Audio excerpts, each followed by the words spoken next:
Muy buenas noches, bienvenido a Señales, bienvenido a la tele. Bueno, realmente este programa es la clave, Señales es el domingo, me confundí un poquitito ahí. En la primera parte del programa vamos a hablar mucho de política y algo de lo que pasó el 31 de marzo del año 2017. El fatídico día, o el primero realmente, bueno, la noche del 31 y la madrugada del primero, en donde asesinaran cobardemente y por la espalda al joven liberal Rodrigo Quintana en el propio local del Partido Liberal Radical Auténtico. Yo no sé si en la historia del país, del Paraguay, registra un hecho parecido a ese o similar a ese, que las tropas gubernamentales entren, irrumpan en el local de un partido de la oposición y maten a uno de los miembros de ese partido. Por lo menos yo no encontré hasta ahora alguien que me diga que ocurrió algo parecido en nuestro país. Efraín Alegre, presidente del partido, ¿cómo estás? Buen día. Muy bien, muy buenas noches, Gemavi, un placer de poder compartir contigo y por supuesto acá con nuestro querido Fidelino. Con nuestro querido Fidelino, sí. Don Fidelino Quintana, ¿cómo estás? Buenas noches. Todo bien. Don Fidelino, ya te pregunté antes de empezar el programa, ¿viniste de La Colmena para el programa? Exactamente. Viniste de La Colmena. La Colmena. Así que doble agradecimiento. No es tan lejos, pero tampoco es tan cerca. Tan cerca, ¿no? Hay un recorrido. Sí, pero vale la pena. Vale Más la de 100 pena. kilómetros, ¿verdad? 130. 130 kilómetros. Sí, vale la pena. En La Colmena. Laboriosa y hermosa comunidad, por cierto. Así mismo es, sí. Así es. Así es. Bueno, quiero comenzar contigo, Efraín, preguntándote sobre la visita de José Ortiz al Palacio de López. Para vos, José Ortiz, ¿estuvo en este cruce de llamada la noche fatídica del 31, amanecer del 1 de abril del año 2017? ¿Estuvo? Absolutamente. Eso lo indica, están documentados, ¿verdad? El cruce de llamados, tanto con el comandante de la policía, así como el cruce de llamados con el presidente de la República y el presidente también con el comandante. Evidentemente que ellos estaban operando esa noche y realmente nosotros en ese sentido estamos muy decepcionados del Poder Judicial, de la Fiscalía, porque si bien ha cambiado el gobierno, no vemos que haya habido cambios significativos en cuanto a la investigación. Y la investigación en serio, no para ver que disparó Florentín o disparó el otro policía, no, para saber los responsables del hecho, quiénes dieron la orden. Ese es el gran tema. Lo otro ya lo resolvimos nosotros, Gemavi. El que entró a disparar lo resolvimos nosotros. No te vayas a olvidar, Gemavi, que en la madrugada, luego de haber atropellado al partido y matado a uno de nuestros hijos, porque un muchacho joven, presidente de los jóvenes liberales de La Colmena, ingeniero agrónomo, se estaba recibiendo. Y en esa madrugada ya estaban tejiendo mentiras para encubrir el crimen y para responsabilizarnos a nosotros. Primero dijeron de que se cayó de una camioneta, que le tiramos, que luego salieron la historia del, recordarás, del lobo solitario, ¿recordás? De acuerdo. El lobo solitario. Y gracias a Dios, lo que son las cosas, gracias a Dios, habían cámaras que filmaron todos los acontecimientos, es lo que yo siempre hablábamos con don Fidelino y con los amigos, o si no, estábamos todos presos, responsables, seguramente acusados de haber matado a Rodrigo Quintana, porque estaban preparando el terreno. Ese era el discurso, ya se está instalando. Tal es así que yo recuerdo... Comunicados oficiales de la Policía Nacional decían eso. Conferencias de prensa. Sí, sí. Que yo recuerdo cuando tomamos conocimiento de esas cámaras, yo le llamo a un diputado, al diputado Bogado Tater, con quien además tengo mucha confianza, y le dije, ¿te vas al partido? ¿Te vas a proteger las evidencias y te sentás ahí y con tu vida vas a defender? Nadie va a retirar ese material antes que nosotros tengamos una copia. Porque después vino una fiscal, que luego lo que hizo fue tratar de evitar la investigación y no investigarla. Quería llevar a toda costa, querían llevar a toda costa. Quería llevar y quería Sí, llevar. sí, sí. Y La se plantó evidencia. el diputado y le dijo, no va a salir acá nada sin que se haga una copia. Y eso nos dio la garantía. Hicieron la copia. Hicimos la copia y luego nosotros mostramos, La copia. por supuesto, lo que pasó. Por eso digo, lo que hoy nos cuenta la Fiscalía hasta parece de mal gusto. Porque eso ya lo resolvimos nosotros. Nosotros le contamos a la Fiscalía lo que pasó. Y ahora nos quieren contar lo que nosotros le contamos. No, lo que la Fiscalía, a lo que nosotros queremos escuchar la Fiscalía que nos cuente quiénes son los que dieron la orden, cómo fue. ¿Vos creés que, Mavi, y decías vos en la introducción, no hay antecedente en la historia política de nuestro país un hecho similar? Y yo te voy a preguntar, ¿vos crees que algún comandante, algún oficial de la policía, por iniciativa propia, va a atropellar un partido de madrugada si no hay una orden superior? ¿Te parece que va a atropellar sin orden judicial? Pero no solamente atropellar, a balazos, porque eso fue lo que pasó. Entraron a balazos.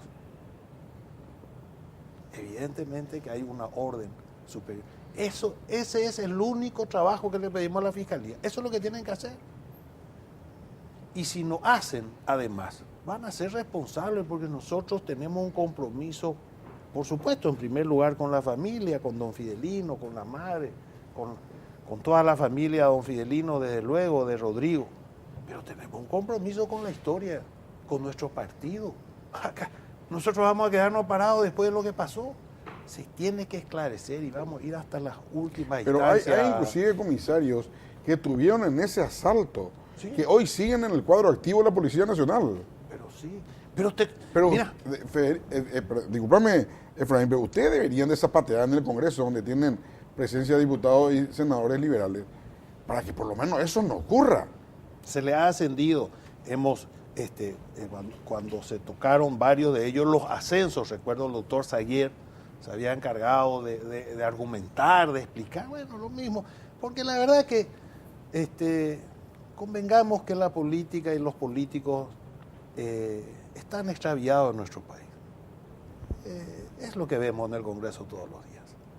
Y hay una memoria flaca y creen que la gente, que nadie se da cuenta de lo que pasa. Y la gente se da cuenta de lo que pasa.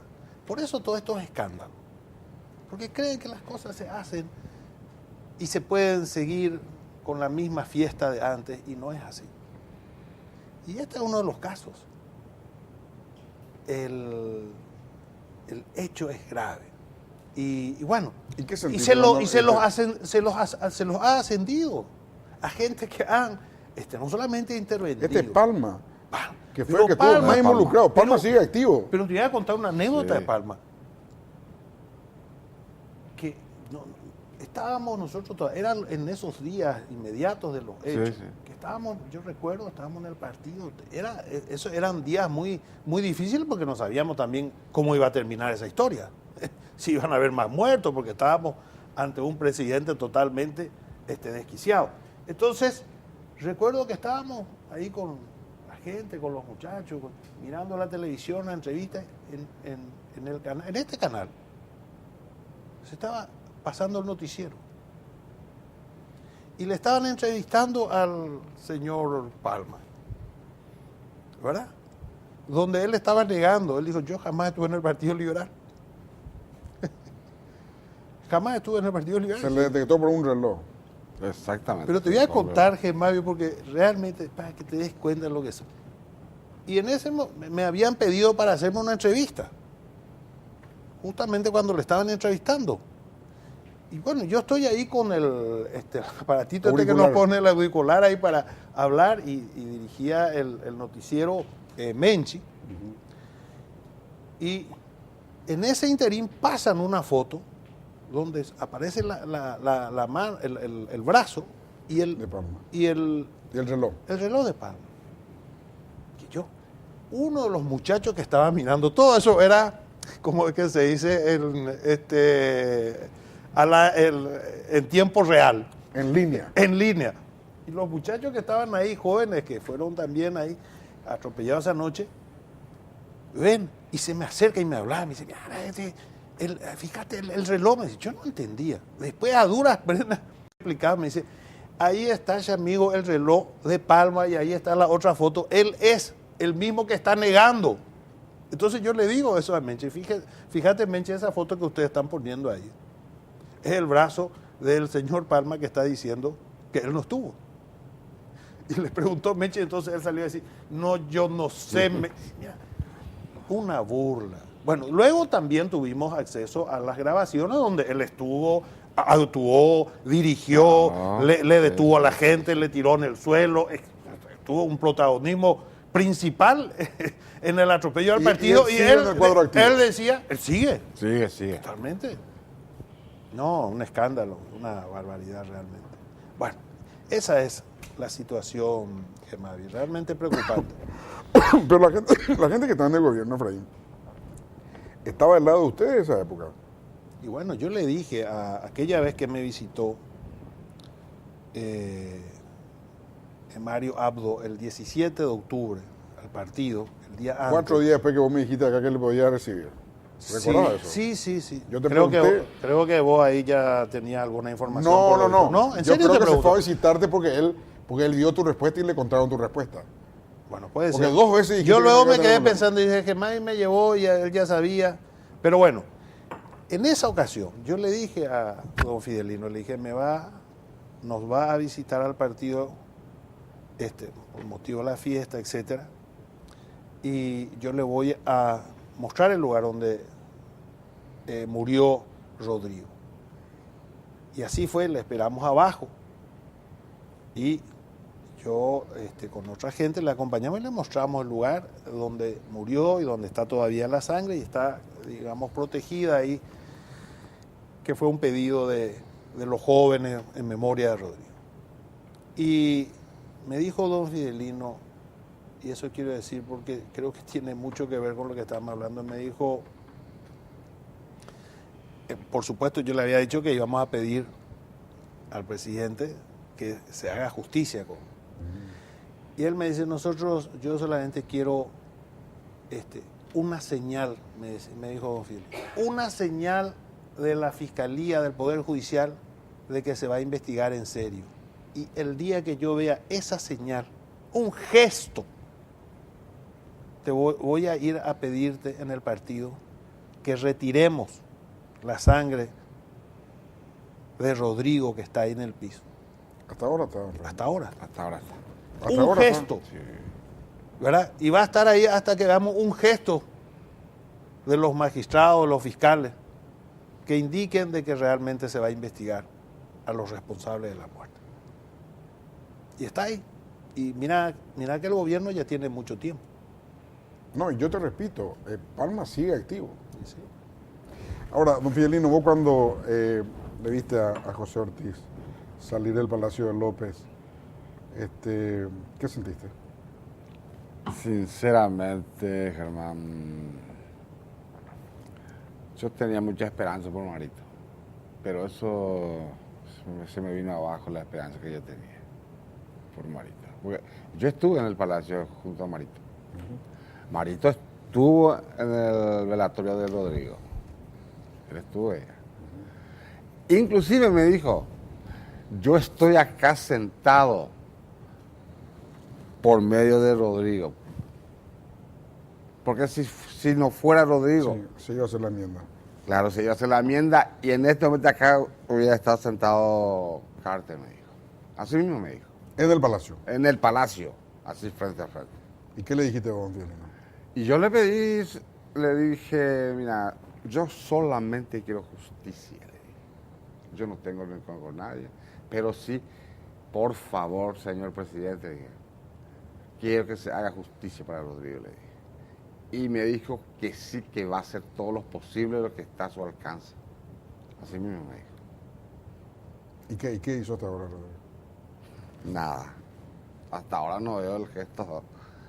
Nada, absolutamente nada. Y lo peor es que ahora le recibió a José Ortiz en el Palacio. Eso es una bofetada para la familia Quintana. Es una bofetada. Pues sabiendo que él, uno de los que dio la orden. ¿Vos creés que José Ortiz dio la orden, don Fidelino? Sí. Para entrar al Partido Liberal. Claro, sí, señor. Sí. Fue él que dio. Claro, porque esta gente venía muy mal entonada. Sí. No va a mal entonarse solo. Nadie se anima a saltar un partido solo. Un suboficial hídrico va a venir a hacer lo que hicieron. Jamás. No van a hacer. Esto es orden de arriba. Orden de arriba directamente. Y vos decís que Ortiz tuvo que ver en esa orden. Tuvo que ver, sí. Así mismo. Categórico. Bueno, y ahora entonces ¿qué, Efraín? Digo, ¿ustedes qué piensan hacer? ¿Cuál es el curso de acción que están teniendo? Bueno, nosotros hemos contratado un equipo de abogados muy buenos que están trabajando, pero tenemos que ir quemando todas las instancias correspondientes, las locales, y luego vamos seguramente a ir a otras instancias internacionales si no encontramos la respuesta, que hasta ahora no encontramos. Por eso tengo que decir que seguramente vamos a terminar en instancias internacionales. Pero ahora estamos trabajando en revisar todo lo actuado. De más está decir que no hay ningún gesto. Inclusive hay situaciones que nos hacen pensar de que esto se está queriendo cerrar, terminando con aquel que disparó. Y 2, 3 ahí, y bueno, se cierra el caso. ¿Pero quién está impulsando eso? ¿Quién con poder? Y bueno, la Fiscalía, el Ministerio Público tiene la responsabilidad de la investigación. ¿Y entonces quién sí que maneja cartas hasta ahora el Ministerio Público? ¿Cómo? Yo diría que sí. Yo diría que sí. ¿Vos decís Sí. que sigue manejando cartas? Y tengo que pensar que sí. Porque esos son los gestos. ¿Por qué no habría una investigación en serio de una cuestión, digamos, tan importante que hace a la democracia, a la vida de un joven? ¿Por qué no se haría una investigación en serio? La fiscal la que hizo una payasada de entrada ya fue apartada, ¿verdad? Y fue apartada, está en el jurado de enjuiciamiento magistrado. ¿Cierto? Está en el jurado ahora. Está en el jurado. Ustedes le llevaron. Sí. ¿Y cómo está para resolverse eso? Bueno, están en el jurado, y yo creo de que es el trabajo no tengo ninguna no tengo ningún elemento para decir que no se esté haciendo bien el trabajo en el jurado. ¿de qué la Tengo acusa? muy buena digamos expectativa sobre el trámite que se le va a ¿De dar. qué le acusan ustedes, Efraín? Mira, yo no tengo puntualmente, no te podría dar, pero sí hace relación principalmente a la investigación del cruce de llamada que se negó a hacer. Recuerdo. ¿Recordás que Recuerdo. había dicho, no, esto no tiene ninguna... No, esto es parte Imagínense, esto es parte del morbo. Dijo. dijo parte del morbo, no tiene ninguna relevancia en la investigación. Por favor. El tema central de la investigación, dice, no tiene ninguna importancia. Pero oye tú, yo me di cuenta, mira, hay cosas que hay veces el día de los hechos que estuvo ahí en el partido, se notaba que ella no venía a investigar. Era evidente. Te digo con toda franqueza. Yo estuve también ahí. Ella estaba todavía. Llegué ahí. ¿Y hablaste con ella? Hablé, cruzamos alguna palabra. ¿Y qué te dijo, Efraín? No recuerdo, pero se notaba que estaba en el plan de justificar al gobierno. No tenía la actitud de una fiscal que va a investigar y de interesarse por las víctimas, porque nosotros éramos las víctimas. Fuimos a hablar y parecíamos en nuestra casa con un joven asesinado, con heridos, con toda una barbaridad de cosas. Nosotros nos sentíamos como intrusos ante ella, porque ella actuaba de una manera sumamente... Esa es la impresión que tuve. Pero bueno, esas son impresiones que no son relevantes. Lo relevante luego fue su actuación. Claro. Sí. Empezando por dejar el expediente, se fue de vacaciones, después volvió, no, una serie de cosas. Sí, verdad. Mira, Vamos a hacer una breve pausa, Efraín, don Fidelino. Una breve pausa y continuamos. Don Fidelino, ¿cómo está tu señora? Ella fantástica. ¿Sí? Ella impresionante. Ella está muy fuerte. Ella es muy fuerte. Está muy bien. Cuando me decís ella, decís que vos no tanto. Porque me resalta mucho ella, entonces... Sí, yo como siempre estoy recordando toda la hora con la prensa. Parece que me cuesta mucho más. Sí. Me cuesta mucho. Y ella está bien. Ella está bien. Ella está bien. Pero yo también estoy bien, pero me cuesta más. La tristeza cada día es más grande. No es que se va olvidando uno, no, al contrario, se ahonda más Con el paso del tiempo. con el paso del tiempo. Ahora, de todo modo, don Fidelino, el dolor más intenso que creó Dios en la tierra es la muerte de un hijo. Eso está clarito. Así Eso mismo. está fuera de discusión. Pero aún así, con esa realidad, tu hijo pasó a la historia. Pasó la historia, sí.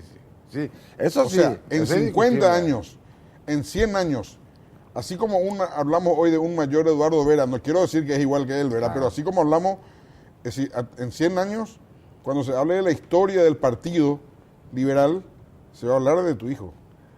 Sí, mucha gente me dice que tengo que estar orgulloso de mi hijo. Y yo le contesto, le digo que yo estaba orgulloso de mi hijo cuando él vivía, cuando estaba terminando su estudio.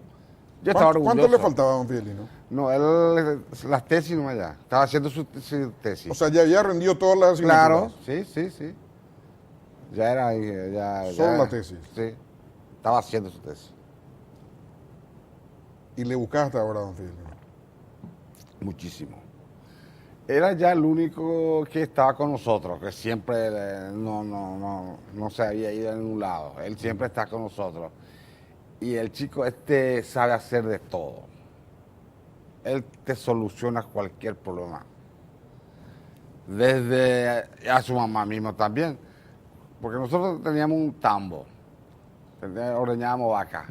Su mamá no podía. Él ordeñaba vaca. Él no tenía problema para nada, no tenía drama para hacer esas cosas. Le ponía la vacuna, arreglaba la moto. Él parecía que no... Bueno, cuando uno vive no se da cuenta, ¿verdad? Pero después uno va pensando y era diferente, era un chico diferente de los demás. Porque tenía muchísimos amigos y solucionaba los problemas. Le venía uno de acá, otro de allá. Enseguida solucionaba los problemas. ¿Nunca te preguntaste, don Fidelino, si yo no le daba permiso, si yo hacía esto, no iba a pasar aquello? ¿No te entra esas dudas así a veces? Lo que pasa es que yo, como ya he participado, ya en la época de la dictadura también estuve, y siempre estoy criticando cuando se hace una concentración, alguna protesta que no va nadie. Yo mismo critico, porque los paraguayos no somos unidos. Entonces yo no podía decirle que no te vaya. Pero sí, le dije en ese mismo momento, cuando él salió del baño con la toalla, apurado, y le digo, ¿vos querés irte? Sí, me voy, papá, me dijo. Hasta que tú sigues. Y no le dije para que no viniera, ¿verdad? Porque ese fue siempre mi... ¿Y nunca te cuestionaste si se lo hubiese dicho, si hubiese esto hecho, si le decía que se vaya acá en vez de irse a Asunción? Pero no, porque él ya quería venir ya antes. Él desde el jueves ya estaba peleando con el grupo como era presidente de la juventud, con el presidente de mayores. Con el presidente del comité mayor, Claro. de mayores. Sí, ya le estaban exigiendo, vamos. ¿Qué estamos esperando? El jueves ya. Él quería venir sí o sí. Y ese día viernes trabajó hasta las 4 de la tarde y ya llegó en casa y me dijo, yo estaba escuchando el radio. Y me dice, ¿por qué está escuchando el radio si ya está dando en directo? Me dijo, ahí está Menchi y su marido están hablando ahí. Te dijo tú, señora. No, él. Él. Él, me dijo. Mi señora no estaba cuando él salió de casa, mi señora no estaba. No estaba. No estaba, pero hablaron por teléfono antes de llegar al frente del Congreso. Por el camino él venía. Y hablaron, pero muy poco porque él venía manejando. Venía manejando. Bueno, y ahí te dijo, ya está me en la televisión, ¿cómo fue? Sí, me dijo. Él me dijo. Pero de hecho, Telefuturo transmitió en vivo, creo que 10 Sí, horas, Sí, yo 12 horas, una cosa Yo vi hasta las 12 de la noche, estuve sentado para ahí delante de la televisión. así. ¿Y cómo te enteraste? ¿Quién te contó, don Fidel? Un amigo, un vecino. ¿Qué? Resulta que ¿Vos estabas durmiendo en ese momento? en ese momento sí, porque yo vi la tele hasta las 12 de la noche. Hasta las 12 de la noche. Mi señora antes ya se fue, ya se acostó. Después apagué la tele y me fui en el cuarto y me preguntó mi señora si cómo está la cosa. Y le dije, gracias a Dios no pasó nada, le dije. Y ya se había terminado todo, le dije. Y eso de la 1 más o menos, mi señora escuchó algunos ruidos de vehículos que pasaba por frente de casa. Ella estaba escuchando. Como la madre siempre no duerme cuando no vuelven sus hijos. Ayer sí que los amigos, los que ya sabían, pasaba y no que nadie quería llegar a contarnos. Nadie quería llegar. Y entonces un vecino mío dijo, no, yo voy a contarle. Yo voy a contarle. Y vine y ¿Cómo fue, don Fidel? golpe de ventana, le preguntó a mi señora quién era y le dijo, yo soy fulano. Y se levantó mi señora y le dijo... ¿Vos ya te despertaste también o no? Sí, Ya te despertaste. ya, me desperté, escuché ya. Le dijo, es en Noimina Diego, porque a Malicia Rodrigo pues, llegó algunas cosas, le dijo. ¿Quién es Diego? Diego Garceta que estuvo con él. Ah, ok. Y le dijo mi señora, porque como ella había escuchado en los vehículos que seguramente pasaba por ahí, pero ella entendió que era él el que volvía. Que era Rodrigo. Rodrigo. Ajá. Entonces le dijo al señor, no, si Rodrigo ya vino, le dijo mi señora. Y entró otra vez, se fue en el cuarto de Rodrigo, mi señora. Estaba prendida la luz. Eso sí que no se sabe cómo se prendió, ni quién prendió, nadie. Estaba prendida la luz. Pero antes estaba apagada. Claro, estaba apagada. O sea, sin que haya nadie más en la casa, se prendió la luz. Estaba prendida la luz, estaba prendida. Cuando mi señora entró en el cuarto de Rodrigo, la luz estaba prendida. Y salió otra vez mi señora, fue a buscarlo en el baño. Tampoco estaba. Esa luz no estaba prendida.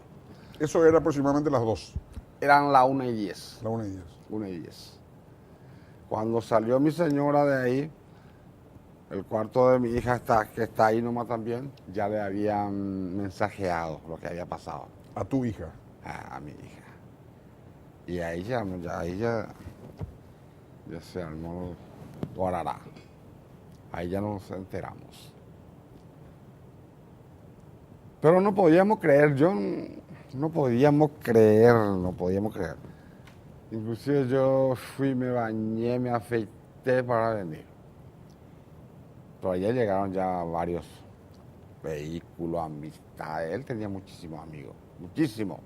Ni siquiera nosotros nos imaginábamos la cantidad de amistades que él tenía por todos lados. Desde criatura. Tenemos imágenes. A ver, Jessica, si podemos buscar las imágenes cuando cae abatido en el local del Partido Liberal el joven Rodrigo Quintana, porque quiero que pongas apoyo. Es muy fuerte lo que nos está relatando. Ahí está. Ahí cae Rodrigo. A ver si podemos repetir eso. Esas son imágenes de Rodrigo. Ahí está, ahí cae.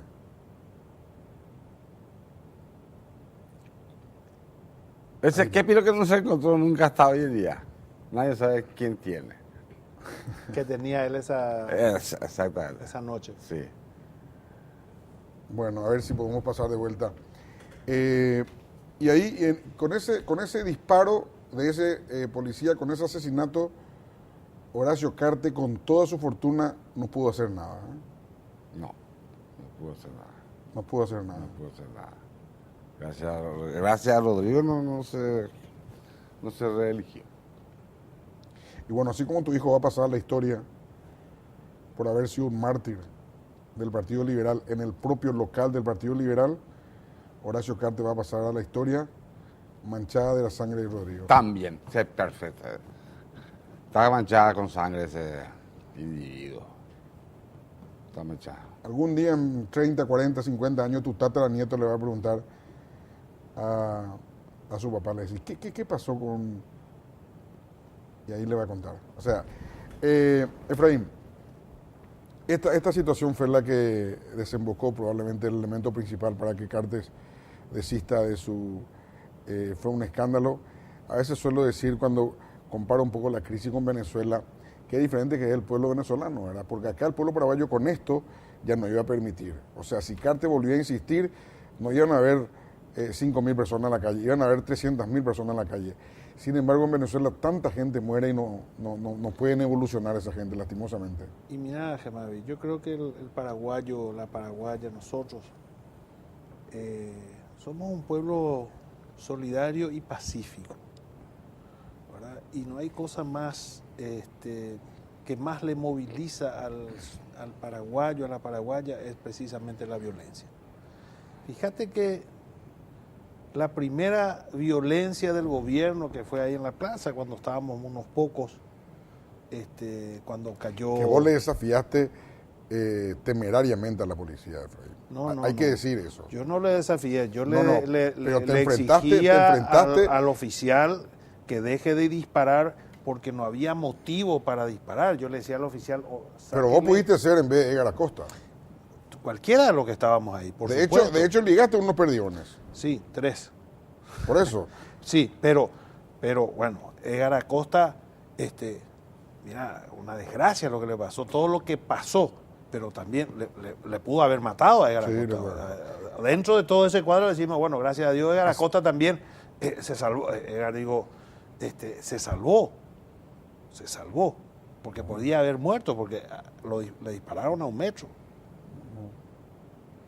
Antes de eso le dispararon a otros, ¿verdad? Que por suerte no.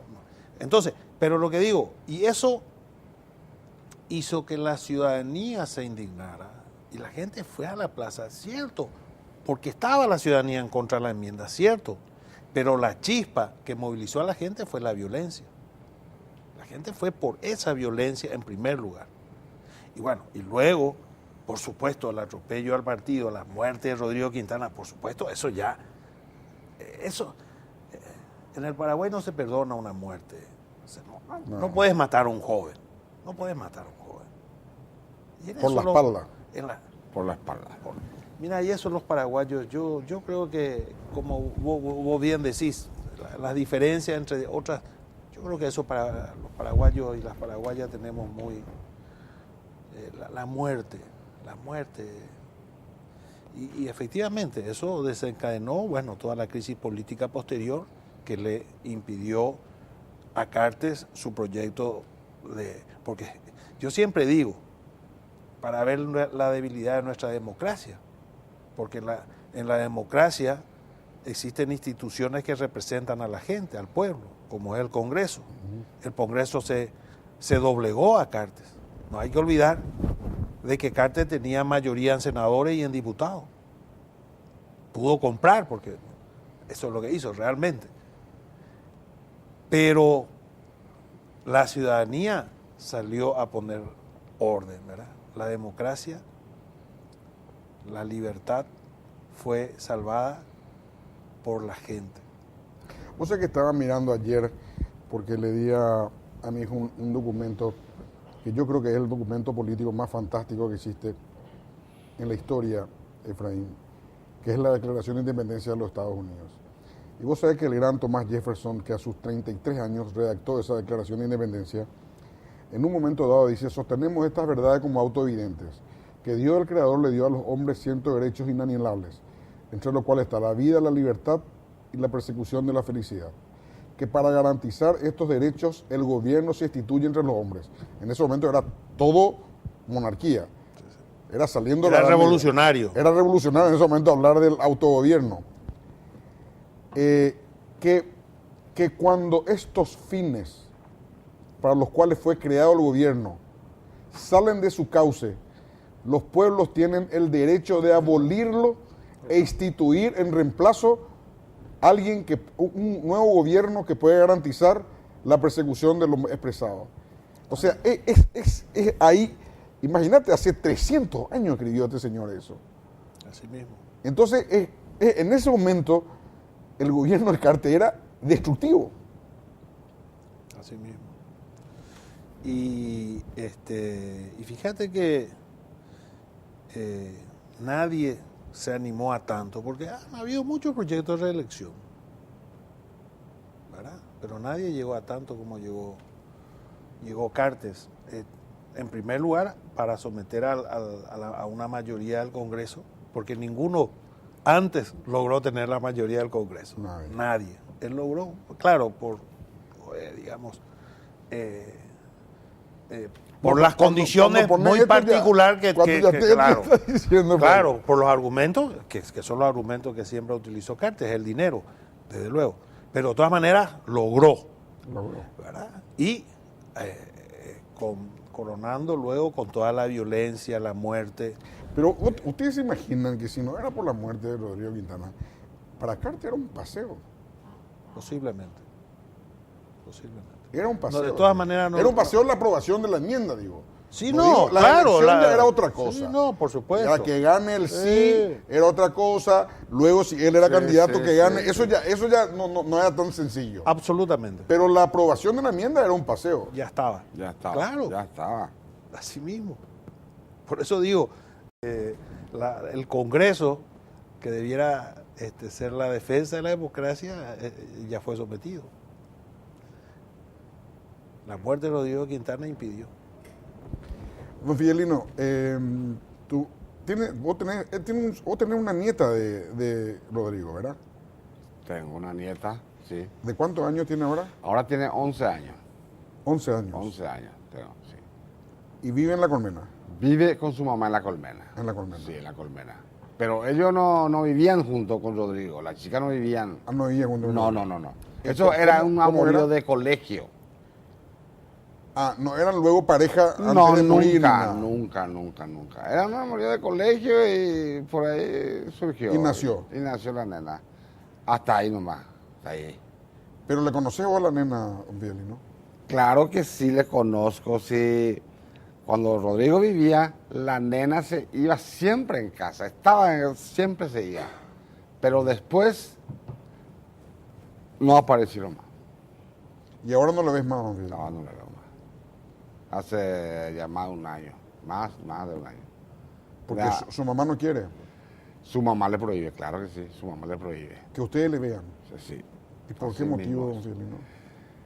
Y eso al principio era un poco raro, no sabíamos, pero más o menos sospechábamos. Porque la chica esta empezó a trabajar en el Banco Nacional del Fomento, como cajera.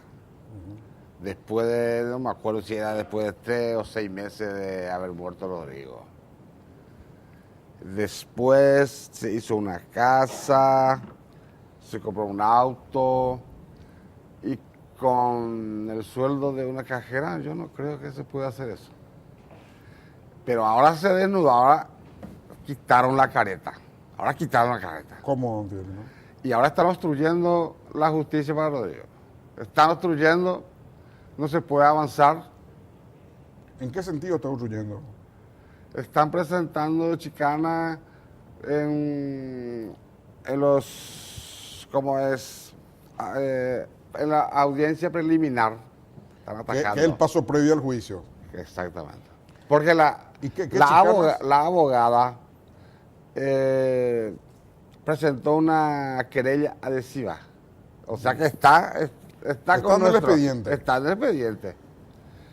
Y están diciendo, bueno, la vez pasada, cuando iba a haber la audiencia preliminar, que ella no estaba al tanto, que no tenían los papeles, los documentos, Y seguramente, no puedo decir seguro, lo puedo asegurar, pero ya complicidad con el juez, el fiscal y todas esas cosas, se aplazó nuevamente. Son 2, 3 veces que se está aplazando. Y es ella la que está promoviendo eso. O sea, la mamá de la hija de Rodrigo es la que dilata Exactamente.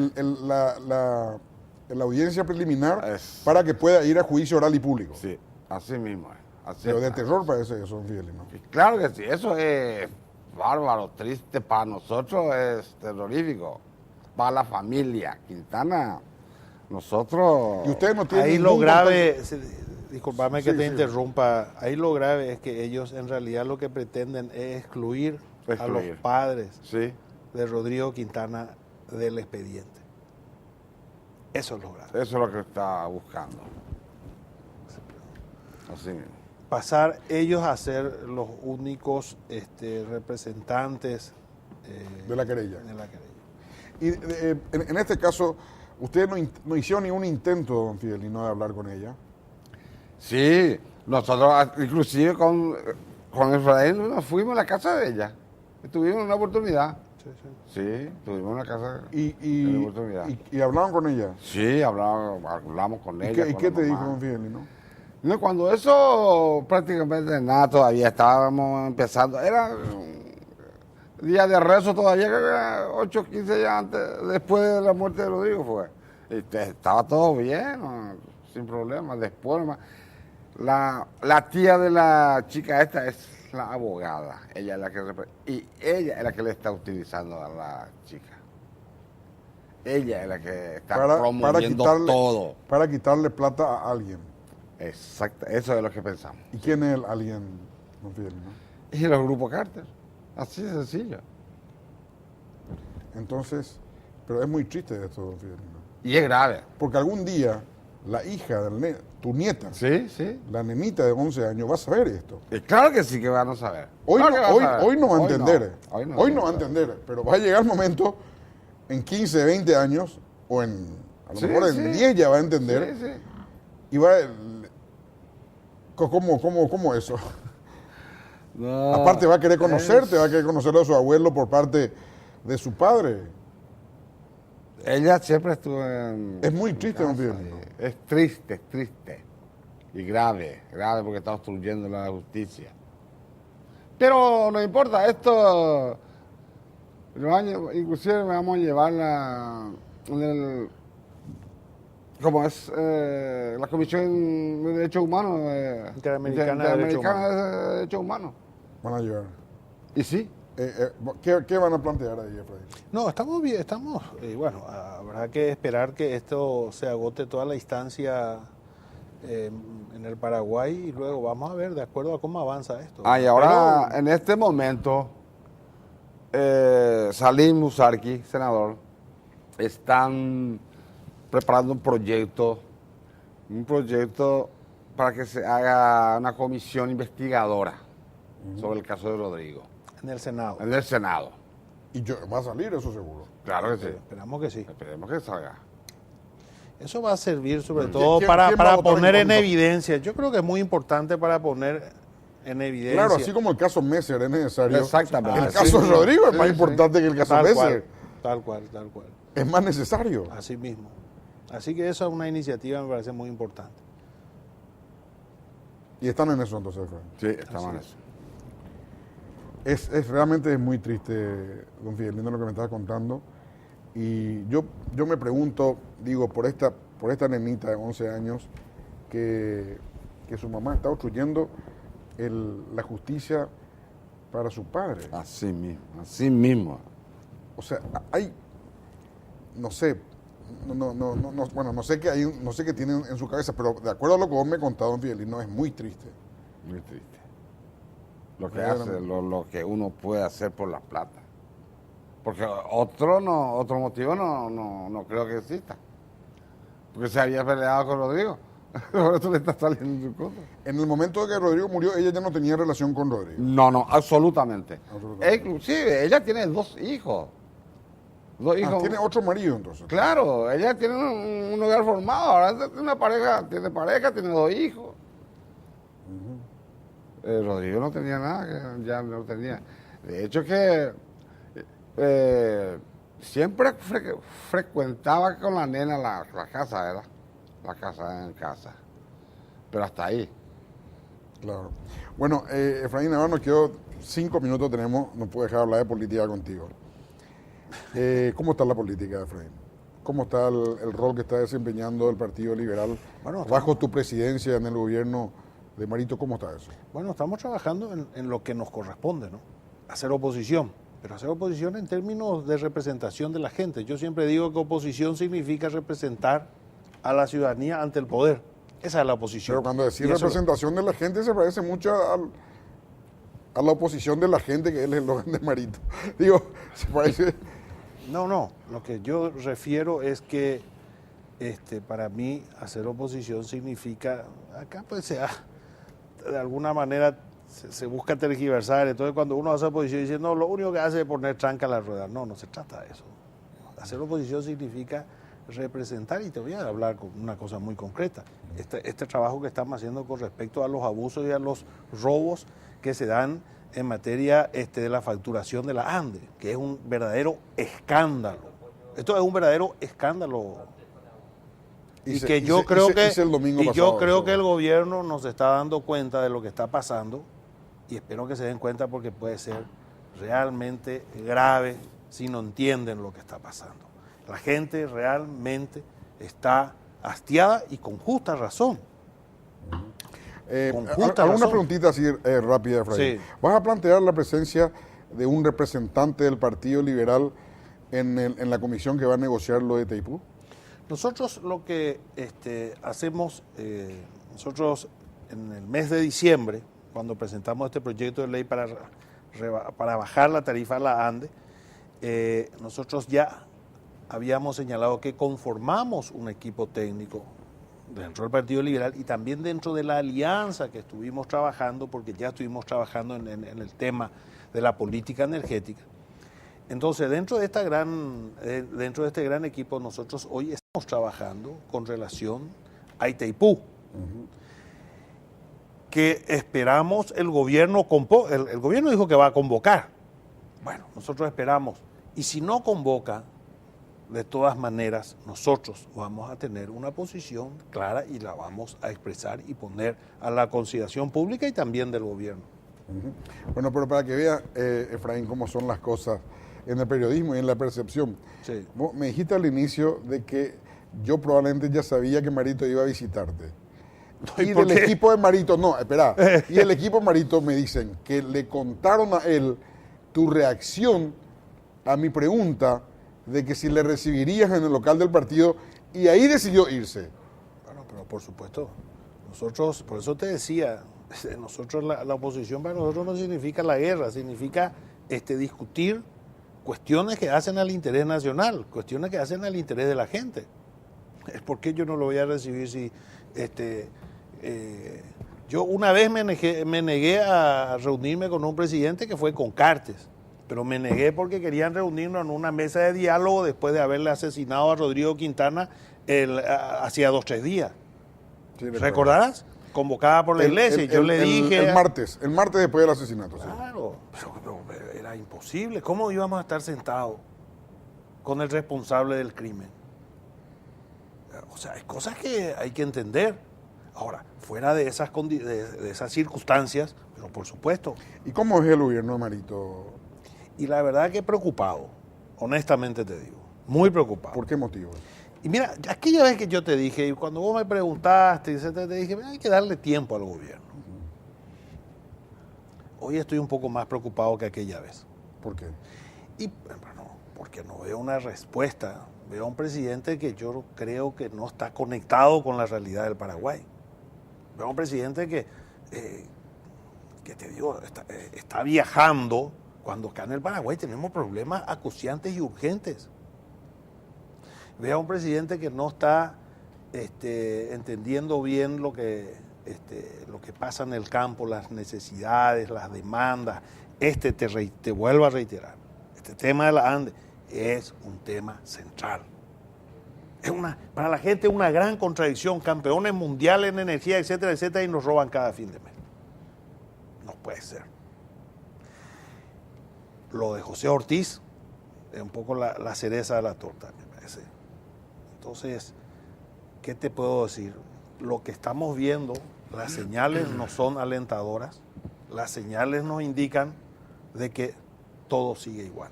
Esto es el continuismo de lo que veníamos viviendo antes.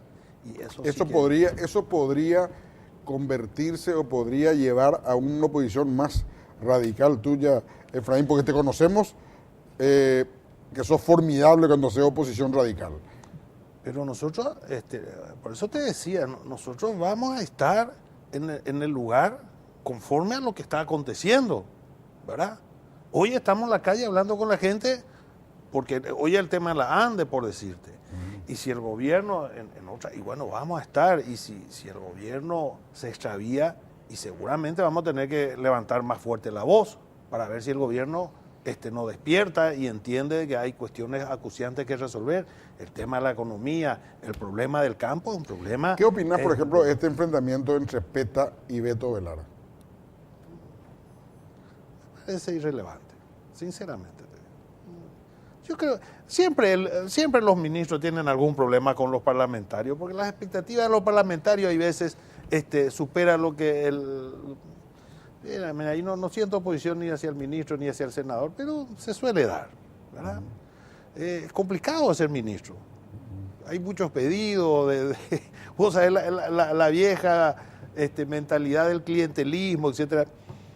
Pero bueno, no sé si será eso. La verdad que te tengo que ser absolutamente sincero. No le dedico mucha lectura a esos intercambios que he visto que se están dando porque me parece irrelevante. Y te digo más, ni siquiera me parece un tema como de repente he visto que se plantea como que una crisis. Yo creo que hay otras crisis que son mucho más complicadas que la pelea de PETA con...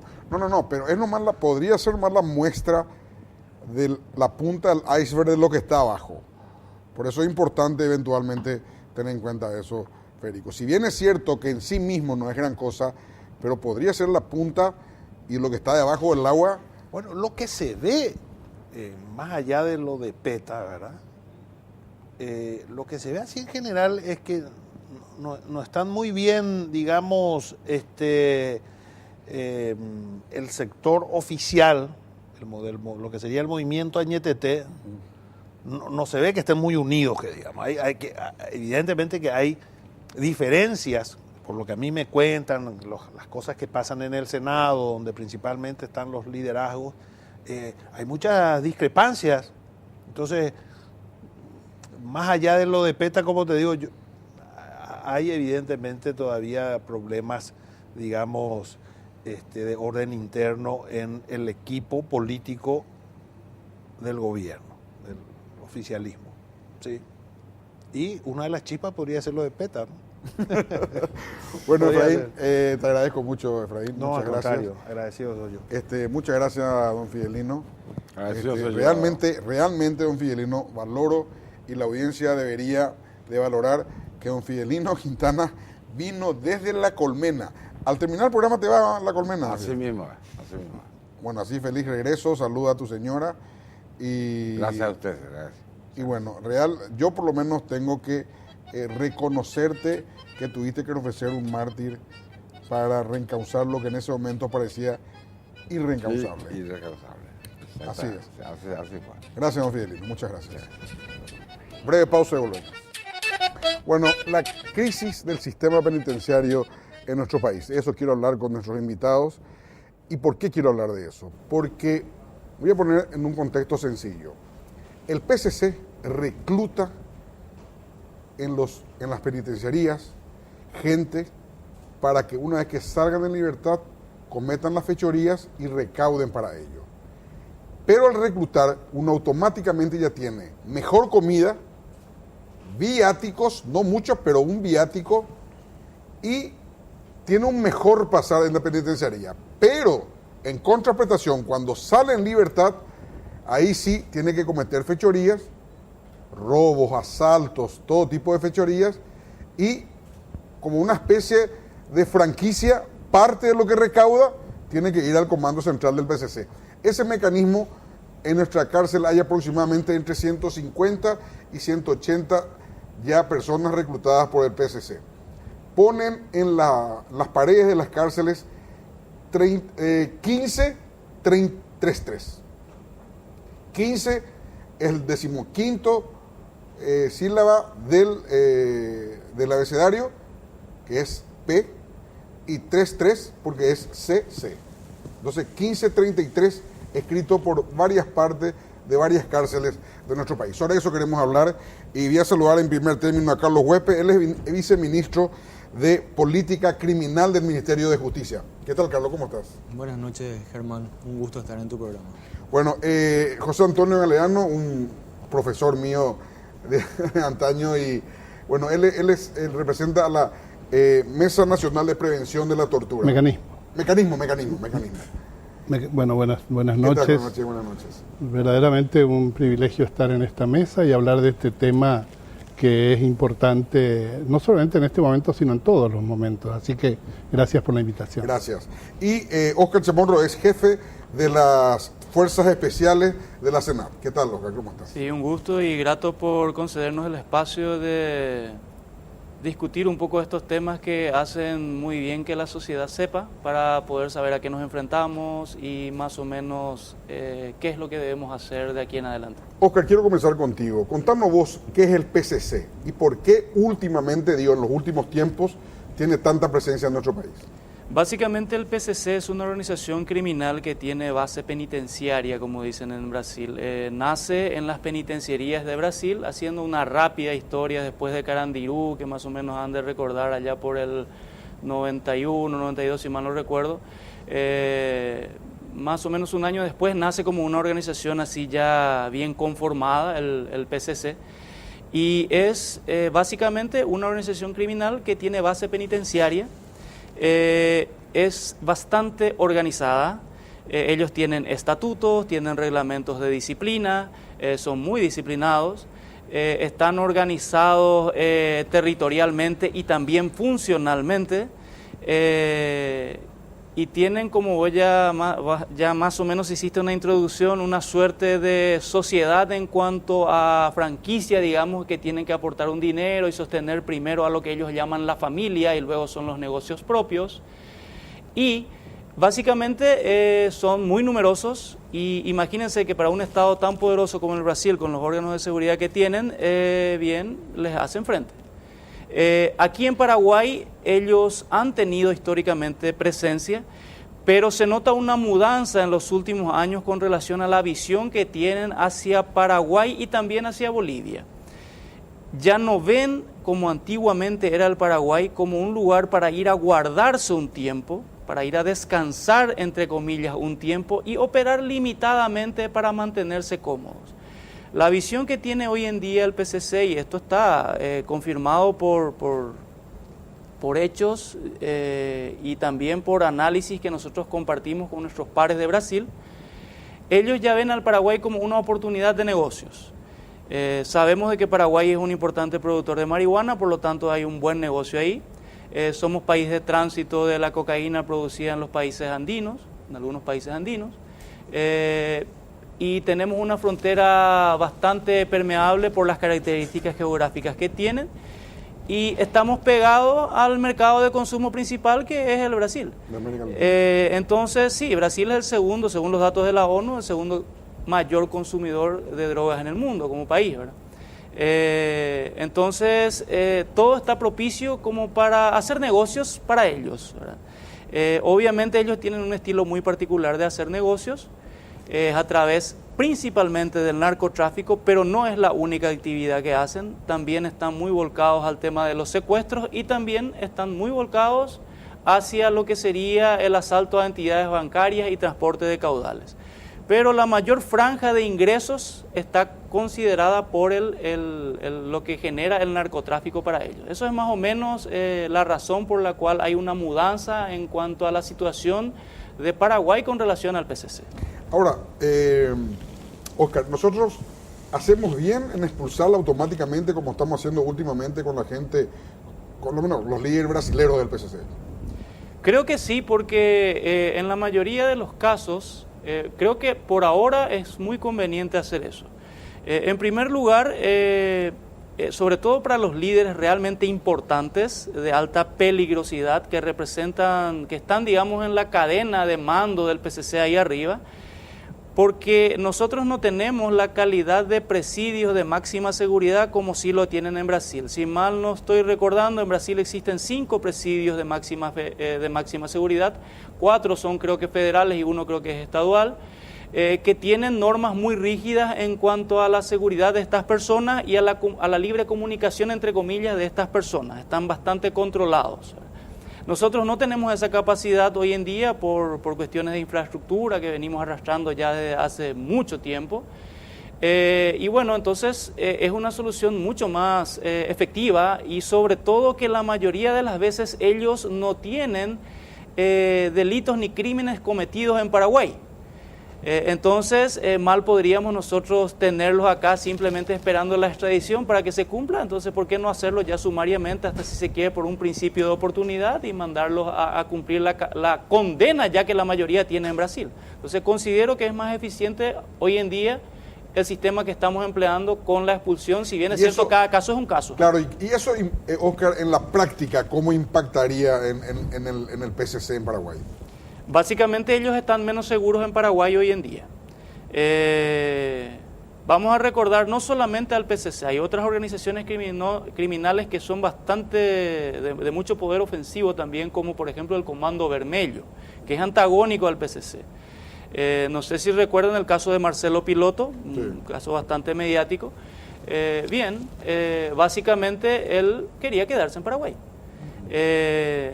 Y bueno, si nosotros lo hubiéramos expulsado en su momento, tal vez nos estuviéramos lamentando la muerte que tuvimos en el presidio.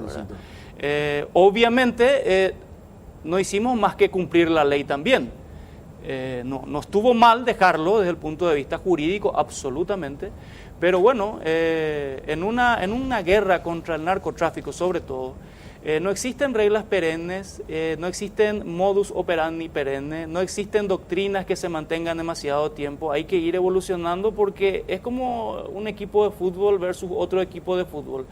Vamos actuando en base a las estrategias del contrario también. Entonces, hoy en día creo que la salida de expulsarlos es mucho más conveniente que la de simplemente esperar acá un pedido de extradición. Obviamente, cada caso es un caso. Viceministro, hablaba yo ayer y anteayer, en la radio con el ministro de Justicia y nos decía que realmente el cuadro está bastante delicado en las cárceles, muy delicado. Nos decía el director de la cárcel de Pedro Juan Caballero que en este momento había 3 anillos de seguridad. Uno, la propiamente guardia cárcel en las cárceles. Segundo, la FOPE. Y tercero, el ejército. También ya en este momento para guardar las cárceles, especialmente la de Pedro Juan. No sé otras cárceles, pero la de Pedro Juan sí.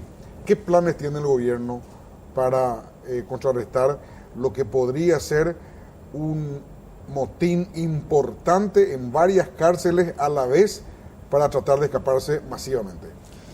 Germán, primero que nada tenemos que tener en cuenta la línea directa de orden que viene del propio presidente de la República, que es de una lucha frontal contra el crimen organizado. Eso nosotros somos conscientes, estamos conscientes de eso. Y en el sistema penitenciario, nosotros tenemos la guarda de eso, estamos tomando todos los recaudos correspondientes, más aún después de lo ocurrido tanto en Coronel Oviedo como después en Concepción, ¿verdad? Cuando ocurre lo de Coronel Oviedo, hasta hubo una duda porque se planteó al momento de que ocurrió que eso era solamente un pedido de una queja supuestamente de las personas privadas de libertad con algunos atropellos de sus derechos humanos, falta de comida y otra cosa. Y sin embargo nosotros sabíamos, porque tenemos un equipo de inteligencia penitenciaria, sabíamos de que eso se venía. Y estábamos ya muy preocupados, estábamos tomando todos los recaudos, pero se dio en el momento en que aquel agente penitenciario entra a hacer el control, el chequeo correspondiente, lo toman de rehén a Pablino. ¿Y lo amenazan con matarle? Así mismo, lo amenazan con matar. Nosotros ya sabíamos de dónde venía eso, por qué venía. y que era del PCC. Inclusive quedó una ¿Eran duda en paraguayos o brasileros? Brasileros, la gran mayoría, y también paraguayos bautizados. Así mismo. Y después se da lo de Concepción, que lo que hace es confirmar ya toda la sospecha que teníamos. Nosotros estuvimos con el ministro de Justicia esa misma tarde, noche, cuando ocurre, y entramos en el pabellón donde estaban, y en realidad destruyeron todo el pabellón donde estaban y dejaron... Ese fue donde filmaron, donde estaba el guardiacárcel arrodillado, donde la acuchillaron de arriba para abajo. Así mismo En ese lugar, ¿verdad? Donde la acuchillaron. Creo que fue como un estoque, una cosa así. A Luis Aveiro, que gracias a Dios hoy se está recuperando. Nos dijo la doctora Agustín Saldívar que se salvó por milagro. Es así, gracias a que se actuó rápido, gracias a que sus compañeros entraron y ayudaron a que le liberen, gracias a que los médicos actuaron muy rápido también. Y también un apoyo de todas las instituciones del gobierno, porque pudimos traerle inclusive esa misma noche en avión, le trajimos acá como para que después de la operación que él tuvo pueda continuar los tratamientos que sí se necesitaban acá en el Hospital del Trauma, y gracias a Dios a que nos movimos rápido realmente, hoy podemos decir de que él está aún con vida, ¿verdad? La misma cosa ocurrió en Oviedo antes, cuando los compañeros entran también porque se decía que era solamente una protesta y nosotros sabíamos que eran gente del PCC, o sea que no era como para tomar así a la ligera eso, y entraron rápidamente los compañeros y también le salvaron porque tenía también un cuchillo así y pudo haber corrido en Oviedo la misma suerte. Esa noche estuvimos con el ministro de Justicia, con el doctor Julio Javier Ríos, estuvimos en la penitenciaría. Y lo que hicieron la gente del PCC fue confirmar todo lo que nosotros ya veníamos teniendo la información que teníamos, ¿verdad? Dejaron por las paredes escritos mensajes, lo que habías mencionado cuando empezaste. 1533. 1533, que quiere decir PCC, la palabra PCC también. Y lo más triste de todo fue ver que se escribió eso con sangre, ¿verdad? Fue con sangre y con la sangre, de Luis Aveiro. Aveiro. Sí. Eso me impresionó muchísimo. Escribieron con la sangre del guardiacárcel acuchillado por la pared 1533. O sea, PCC. Es así, Germán. Y después muchos mensajes que tienen que ver con mensajes que nosotros sabemos que pertenecen a esa facción criminal. Bueno, José Antonio, ¿ustedes qué dicen desde la mesa del Mecanismo Nacional de Prevención de la Tortura? ¿Cuál es la posición que tienen? Bueno, nosotros vemos, como todos los actores de este, digamos, escenario en el que nos estamos desenvolviendo en torno al sistema penitenciario, vemos la cuestión desde dos ángulos. Primero, su complejidad y segundo, su necesaria atención. Nos preocupa, sí, que larguísimas recomendaciones de años del Mecanismo Nacional de Prevención de la Tortura sobre el tema del sistema penitenciario no hayan sido escuchadas, porque posiblemente no estaríamos lamentando la situación calamitosa que atraviesan hoy nuestras penitenciarías. Yo he definido la situación de algunas de ellas o de la mayoría de ellas, que devienen principalmente del hacinamiento y todo lo que ello implica. Podemos hablar de eso después si es que tenemos algún tiempo. He definido cada una de nuestras cárceles como una olla a presión, ¿no? Está a punto de explotar permanentemente. Y yo me hacía una composición del lugar. Hemos escuchado al capitán hablar del PCC con una propiedad que verdaderamente a mí me maravilla, porque podríamos quedar horas escuchando lo que personas como él conocen acerca de este grupo criminal. Hemos escuchado lo que nos cuenta mi querido exalumno Carlitos Huespe en relación, viceministro, ¿verdad? En relación con lo que encontraron esa noche en Concepción. Pero yo decía, ¿hasta qué punto el PCC puede entusiasmar a una población penal en Holanda? Es decir, ¿qué quiero decir? Que nuestras cárceles son caldo de cultivo para esta organización criminal de base penitenciaria, como nos decía claramente el capitán hace un momento. nuestras cárceles sí son caldo de cultivo para que este tipo de organizaciones puedan incluso enseñorearse de pabellones enteros, como ha sido este caso en el pabellón F de la cárcel de Concepción, ¿no? Entonces, verdaderamente hay mucha tela que cortar y que tiene que ver fundamentalmente con la situación de indignidad de nuestras cárceles. Visión que es compartida por el Ministerio de Justicia, sin duda. Cuando nosotros, desde el Mecanismo Nacional de Prevención de la Tortura, miramos como todos los actores en esta problemática la designación del ministro Ríos y lo escuchamos decir antes de asumir que su gran reto y su gran desafío va a ser darle condiciones de mayor dignidad a las personas privadas de libertad, nosotros hemos saludado eso. A Carlos le consta que hemos tenido reuniones con el ministro de Justicia donde le hemos expresado nuestro beneplácito y nuestra tranquilidad por esos dichos. Pero necesitamos definitivamente empezar a actuar. Y no es una cuestión que tenga que ver con el Ministerio de Justicia nomás, sino que tiene que ver con la administración de la justicia, tiene que ver con el abuso de la prisión preventiva, tiene que ver con cárceles como Tacumbú, que están con el 700% de su ocupación si miramos los estándares de derechos humanos. Entonces, definitivamente, un solo cálculo rápido para no aburrir. Nosotros presentamos como mecanismo el año pasado un informe que se llama Pabellón La Bronca, índice de ocupación en las penitenciarías del Paraguay. Tomamos como base de medición los parámetros internacionales de derechos humanos, que nos hablan de 7 metros cuadrados por persona privada de libertad. Si hacemos esa medición, que corresponde hacer porque el Paraguay es suscriptor de todos los tratados internacionales sobre la materia, en materia de derechos humanos, nosotros somos producto de un protocolo facultativo contra la tortura, los malos tratos, tratos degradantes o inhumanos, como mecanismo, no solamente acá, en varios países del mundo.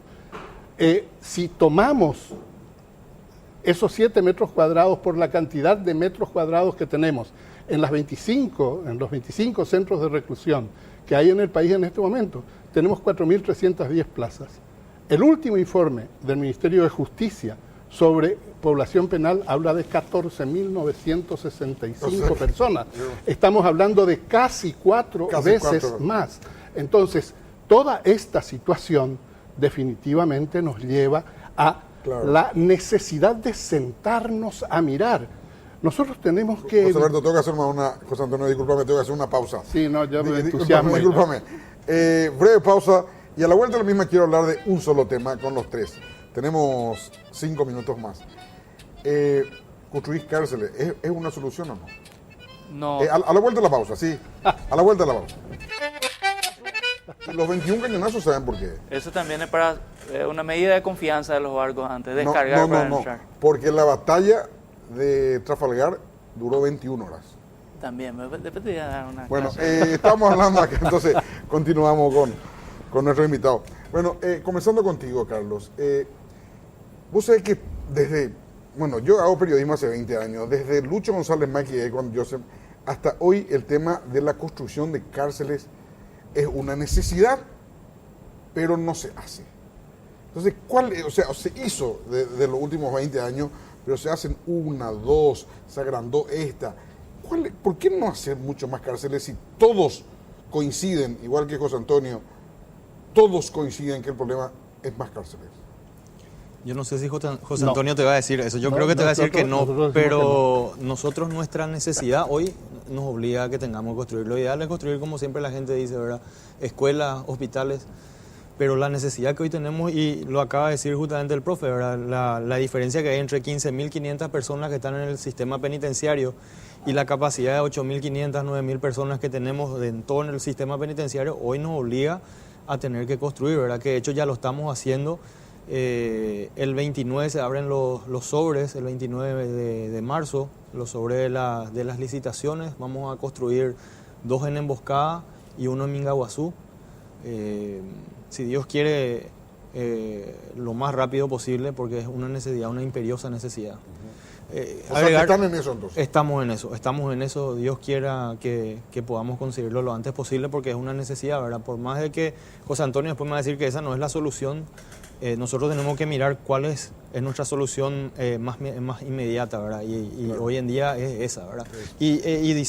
Hablando un poco de lo que dijo el profe hace rato, el ministro Julio Javier Ríos, lo primero que nos dijo a los integrantes de su gabinete también cuando empezamos esta gestión fue justamente vamos a humanizar el sistema penitenciario. Nosotros entramos a trabajar ya en eso, inclusive buscamos la dignidad de las personas privadas de libertad a través de arreglar la cocina, la alimentación de ellos. O sea, estamos haciendo ese trabajo que coincide con todas las recomendaciones que nos hicieron llegar también, tanto el mecanismo como otras instituciones. Tenemos el afán de hacer todo eso, pero eso es totalmente ya al margen de lo otro que ocurrió en estos días. Quiero escucharle a José Antonio. Yo quiero aclarar que cuando hablamos de recomendaciones, y lo acaba de citar Carlos, las que emite el MNP a las instituciones recomendadas son vinculantes para las instituciones recomendadas, ¿verdad? O sea, deben ser cumplidas por ley. La ley de creación del Mecanismo Nacional de Prevención de la Tortura dice clarísimamente eso. Y lastimosamente no todas nuestras recomendaciones, y siento con él respetuosamente, se ven plasmadas después en hechos concretos. Ahora, ¿es la solución la construcción de más cárceles? Nosotros decimos que la solución es el explorar e imaginar espacios diferentes a la cultura del encierro. Con un problema serio en el Paraguay, Germán y audiencia. Tenemos que irnos. No, pero de 15.000 personas, entra otro programa. De 15.000 personas que están en este momento privadas de libertad, 11.000 no tienen condena. Entonces algo hay que hacer con eso, porque eso sí hacinan todas las cárceles. Bueno, Óscar, te agradezco mucho, lastimosamente no nos queda tiempo, pero de todos modos nos queda ese informe que diste del PCC, es complicado. ¿Van a crecer más o así como estamos ahora vamos a nivelarnos? Estamos tratando de empatar el partido, pero completando en dos palabras. No es solo la construcción de más cárceles. La estrategia del Estado se basa en 4 ejes. Aspectos estratégicos que consisten en volver menos atractivo el Paraguay como lugar de negocios para ellos, y hay un montón de tareas que se hacen ahí. Aspectos tácticos que consisten en la investigación y captura de sus integrantes. Aspectos jurídicos que tienen que ver con cierta adecuación jurídica que necesitamos, y lo que tiene que ver con infraestructura, que es la construcción de más cárceles. Esa es la otra parte. Bueno, yo me quiero despedir con Óscar. Él es capitán de navío de nuestras Fuerzas Armadas, de la Armada Nacional. Y hay un brindis de los marinos. Quiero que nos despidamos con ese. No, a ver, Óscar, si me puede decir. No, yo sé que tenemos agua nomás, pero... ¿Cómo, para el siguiente programa... Pero empieza ¿cómo es la poesía agua, del brindis? Y empieza pues con agua pura y cristalina, lavadero de trastes y trapos. Y justamente se refiere al agua. ¿Y cómo vamos a brindar con agua? No, sería pues una afrenta a mis antepasados navales eso. Excelente. Muchas gracias, José Antonio. Muchas gracias, Carlos. Muchas gracias, Óscar. Si Dios quiere, nos volvemos a encontrar en 8 días más.